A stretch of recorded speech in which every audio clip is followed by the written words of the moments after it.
Hello guys, SKV ഇൻസൈറ്റ്സിൻ്റെ പുതിയൊരു വീഡിയോയിലേക്ക് എല്ലാവർക്കും സ്വാഗതം. ബസൂക്ക മമ്മൂക്കയുടെ ഏറ്റവും പുതുതായിട്ട് ഇറങ്ങിയിരിക്കുന്ന ചിത്രം. Dino Dennis direction and Nimish Ravi DOP and Sayyid Abbas നമ്മളെ സുഷിൻ ശ്യാമിൻ്റെ ശിഷ്യൻ.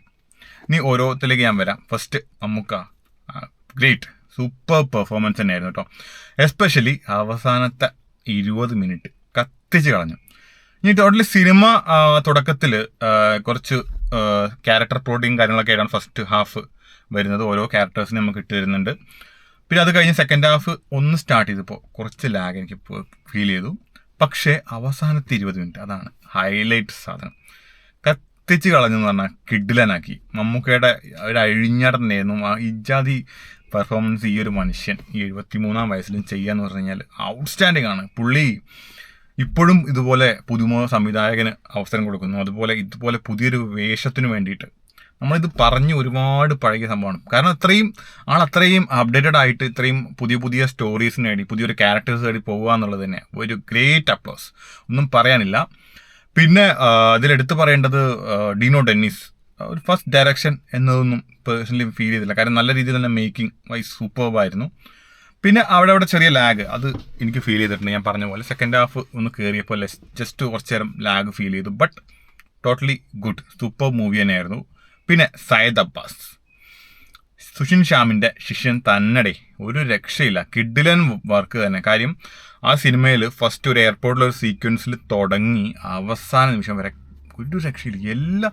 ഓരോരുത്തരുടെ എൻട്രിക്കാണെങ്കിലും ഓരോ സിറ്റുവേഷനിലാണെങ്കിലും നമ്മൾക്ക് ഗൂസും തരുന്ന എല്ലാ മൊമെൻറ്റ്സിലും BGM ഇങ്ങോട്ടുള്ള പക്ക സാധനം, ഒരു രക്ഷയുണ്ടായിരുന്നില്ല.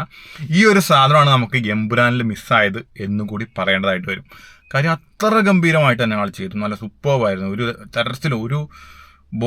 തരത്തിൽ നമ്മളെ ഒരു സ്ഥലത്തും BGM ഒന്നും വീക്കായിട്ട് എനിക്ക് എവിടെയും പേഴ്സണലി ഫീൽ ചെയ്തില്ല. നല്ല രീതിയിൽ നല്ലൊരു ഇമ്പാക്റ്റ്, നല്ലൊരു കിങ് സൈസ് തിയേറ്ററിലൊക്കെ നിങ്ങൾ പോവുകയാണെങ്കിൽ നിങ്ങൾക്ക് അത് എക്സ്പീരിയൻസ് ചെയ്യാൻ പറ്റും. പിന്നൊരു കാര്യം എന്ന് വെച്ചാൽ DOP ആളുടെ വർക്കും നിമിഷ് രവി സൂപ്പർവായിരുന്നു. നല്ല സ്റ്റിൽസും കാര്യങ്ങളും എല്ലാം.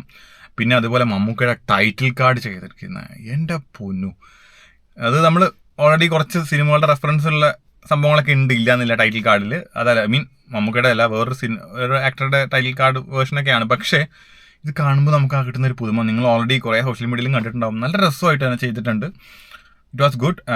പിന്നെ എനിക്ക് പേഴ്സണലി ഈ ഒരു സിനിമ ഫസ്റ്റ് കുറച്ച് നേരത്തേക്ക് നല്ല രീതിയിൽ ക്യാരക്ടർ പ്ലോട്ടിങ് കുറച്ച് ലാഗ് ഫീൽ ചെയ്തു, കുറച്ച് ബോറടിച്ചു. പക്ഷേ എനിക്ക് ഫൈനലി ആ സാധനം എന്തുകൊണ്ടാണ് നമ്മളെ ആ ബോറടിപ്പിച്ചിരുത്തിയതിനൊരു അവസാനം ക്ലൈമാക്സ് കണ്ടപ്പോഴാണ് എനിക്കത് ക്ലിയർ ആയത്. കാര്യം ആ ഒരു പ്ലോട്ടിൽ ഓക്കെ ആയിരുന്നു, ബട്ട് നോട്ട് ബാഡ്. ഒട്ടും മോശമാണെന്ന് ഒരിക്കലും പറയാൻ കഴിയില്ല. ഗുഡ് അറ്റംപ്റ്റ് തന്നെയാണ്. പക്ഷേ മമ്മൂക്കയുടെ കാര്യം നോക്കിക്കഴിഞ്ഞാൽ ആളുടെ ഇനിയിപ്പോൾ സിനിമ മോശമായാലും, ഇപ്പോൾ ലാസ്റ്റ് ഇറങ്ങിയ ഡൊമിനിക് എനിക്ക് അത്ര വലിയ ഇഷ്ടമായിട്ടുള്ള സിനിമയായിരുന്നില്ല. പക്ഷേ ആളുടെ ക്യാരക്ടർ അതെപ്പോഴും ഡിഫറെൻ്റ് ആയിരിക്കും. ആൾ ചെയ്യുന്ന റോൾസും അതുവരെ ആയിരിക്കും. ഈ ഒരു 400 സംതിങ് സിനിമകളിൽ ഇത്രയും റോളുകൾ ആൾ ചെയ്ത് കഴിഞ്ഞു, 400 റോളുകളും ചെയ്ത് കഴിഞ്ഞു. അപ്പോൾ ഇതിലും ഇപ്പോഴും പുതിയൊരു ക്യാരക്ടറിന് വേണ്ടി അദ്ദേഹം കാണിക്കുന്ന ആ ത്വര, ഒന്നും പറയാനില്ലേ, ഒരു രക്ഷയില്ല. എന്തായാലും എനിക്ക് പേഴ്സണലി വളരെ ഇഷ്ടമായി. എൻ്റെ കൂടെ എൻ്റെ ഒരു ഫ്രണ്ടും കൂടി ആയിരുന്നു. ആളും പറഞ്ഞ സെയിം ഒപ്പീനിയൻ ആയിരുന്നു ഞങ്ങൾക്ക് രണ്ടുപേർക്കും. ലാസ്റ്റ് ഒരു 20-30 മിനിറ്റ് സാധനം പീക്ക് എത്തിയിരിക്കുകയാണ്. ഇനി എന്തായാലും നിങ്ങൾക്ക് തിയേറ്ററിൽ എക്സ്പീരിയൻസ് ചെയ്യേണ്ട സിനിമ തന്നെയാണ്, അതിനകത്ത് യാതൊരു സംശയവുമില്ല. കാര്യം എല്ലാ വൈസും, ടെക്നിക്കൽ വൈസും, മേക്കിംഗ്, BGM, പിന്നെ പെർഫോമൻസ് വൈസ് മമ്മൂക്ക അല്ലാതെ GVM നല്ലൊരു പെർഫോമൻസ് തന്നെയായിരുന്നു, ഒട്ടും മോശമായിരുന്നില്ല. പിന്നെ അതുപോലെ ഒരു ക്യാമിയോ വരുന്നുണ്ട്, നിങ്ങൾ ഓൾറെഡി അറിഞ്ഞു കാണും. അതൊക്കെ ആ സിനിമയിൽ കുഴപ്പമില്ല, നല്ല രസമായിട്ട് തന്നെ വന്നിട്ടുണ്ട്. അത്ര മോശം ഒരു സംഭവമൊന്നും ആയിരുന്നില്ല, രസമായിട്ട് തന്നെ വന്നിട്ടുണ്ടായിരുന്നു. തിയേറ്ററിൽ നല്ല ചിരി വളർത്താൻ പറ്റിയ കുറച്ച് സിറ്റുവേഷനൊക്കെ ആയിരുന്നു, നല്ല രസമായിട്ട് തന്നെ പോയിട്ടുണ്ടായിരുന്നു. ഇതൊക്കെയാണ് ഈ ഒരു ബസൂക്കയെ പറ്റി എനിക്ക് പറയാനുള്ളത്. എനിക്ക് നല്ലൊരു ഇഷ്ടപ്പെട്ട സിനിമയായിരുന്നു, നന്നായിട്ട് എനിക്ക് ഇഷ്ടപ്പെട്ടു. ഇനി നെക്സ്റ്റ് ആലപ്പുഴ ജിങ്കാനയുണ്ട്, മരണമാസമുണ്ട്, പിന്നെ ഗുഡ് ബാഡ് അഗ്ലി ഉണ്ട്. അതിൽ ഏതിന് ആദ്യം കാരണം എന്നുള്ളൊരു കൺഫ്യൂഷൻ എന്തായാലും ഉണ്ട്. ഫസ്റ്റ് ഓഫ് ഓൾ ഞാൻ എന്തായാലും ഇനി ആലപ്പുഴ ജിങ്കാന ആയിരിക്കും നെക്സ്റ്റ് കാണുന്നത്. അത് കണ്ടിട്ട് അതിൻ്റെ റിവ്യൂ ആയിട്ട് വരാം. അതിൽ ദെൻ ബൈ.